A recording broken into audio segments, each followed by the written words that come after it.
This film will transport you back to the year 1953, taking you on a journey through an ordinary day in the United Kingdom during that era. It's the summer of 1953. The scent of freshly mowed grass mingles with the aroma of coal smoke as a gentle breeze dances through the net curtains of a typical terraced house nestled somewhere in Yorkshire. The rhythmic hum of the wireless fills the air, offering a soothing backdrop to the scene. Inside, the family is awakening to the promise of a new day. Young Thomas, a bright-eyed lad of 10, is already up and about, his day starting with the simple routine of tying his school tie in front of the hallway mirror, though his efforts to do so are often more comical than neat. His mother's voice echoes from the kitchen, a gentle reminder to eat breakfast before it grows cold.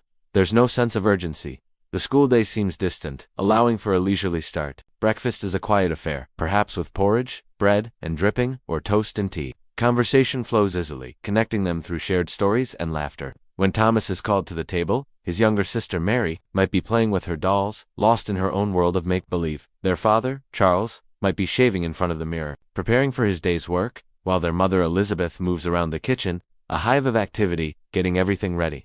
Once breakfast is cleared away, there's a familiar set of tasks for Thomas. He might polish his shoes until they gleam, put on his cap, button up his jacket, all the while listening to the wireless, which could be relaying the latest news bulletin.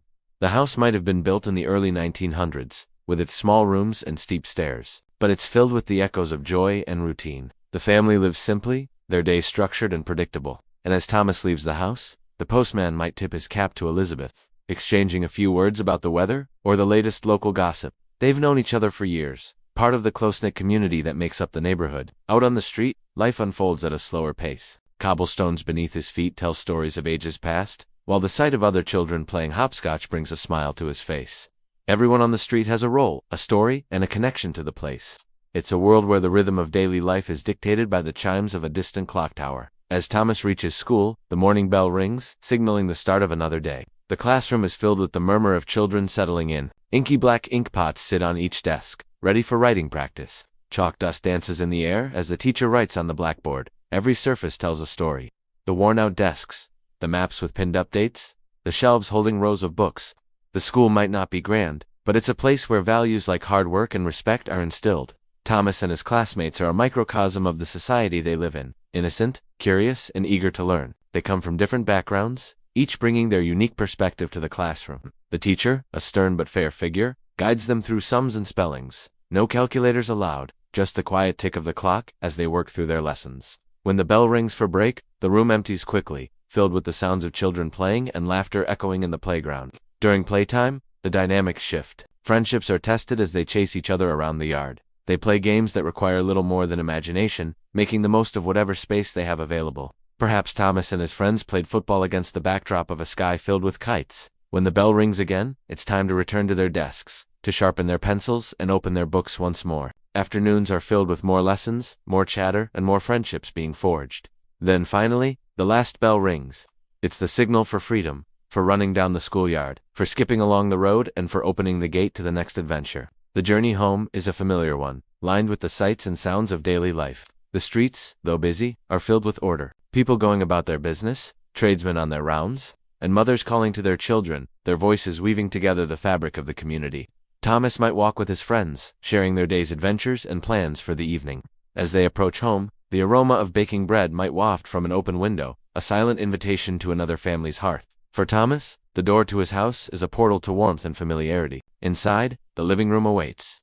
The sofa and chairs might be well used, but they've seen countless games, chats, and family gatherings. Sunlight streams through the windows, illuminating dust particles dancing in the air.